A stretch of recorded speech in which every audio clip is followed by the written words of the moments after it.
ওরে বাবা, আমার বউটা যে কই আছে ওরে খুঁজতেছি। এই বউ, রান্না করো নাই?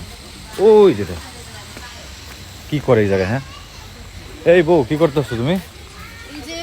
বেগুনি ভাজতেছি। ওরে বাবা, তুমি বেগুনি ভাজতে পারো? তাহলে কি যে দেখো না, সুন্দর হয়েছে না? ওরে বাবা, হ্যাঁ ও মা, অনেক সুন্দর তো, ভালো করে ফুলছে, কালারটা সুন্দর আসছে। তুমি কই শিখছো সুন্দর করে বেগুনি ভাজা? আমি পারি না বুঝছো, কিন্তু বিয়ে হইলে শ্বশুর বাড়ি আসলে মেয়েদেরকে যেটা পারে না সেটাও শিখতে হয়। ও তাহলে এটা বুঝছো তুমি? হ্যাঁ, আর আমি তো ভয় পেতেছি যে সবাই কি বলবে। আসলে সুন্দর হয়েছে। আমি কিনে নিয়ে আসতাম, শুধু শুধু কষ্ট করে ভাজা কি দরকার ছিল? তোর প্রথম গুলো না কেমন সেরা সেরা হয়েছিল, তারপরে এখন আবার সুন্দর হয়ে গেছে। এই আস্তে আস্তে মানে পারবা, শিখবা, বুঝো নাই? তো আচ্ছা যাই হোক, তুমি তো বলছোই আমার ফ্যান কলাররা বলবে যে আসলে আমার বেগুনি ভাজাটা কেমন হয়েছে। হ্যাঁ সুন্দর হ্যাঁ, হয়েছে। আজকে একটু বানাই ফেলছি আগে আগে। আমরা খেতের নাকি?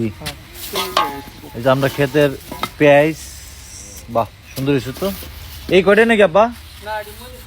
ওই মরে গেছে যেতে দিয়ে না নাই। এই তোমার এই যে লাকড়ি চুলে রান্না করতে কষ্ট হইতেছে না? না, একদম কষ্ট হচ্ছে না।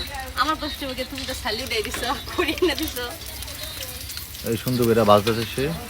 বাহ, তুমি তো পারোই ভাজতে। তাহলে একটা রেস্টুরেন্ট খুলে দাও। ভাবি দাও দেখছো?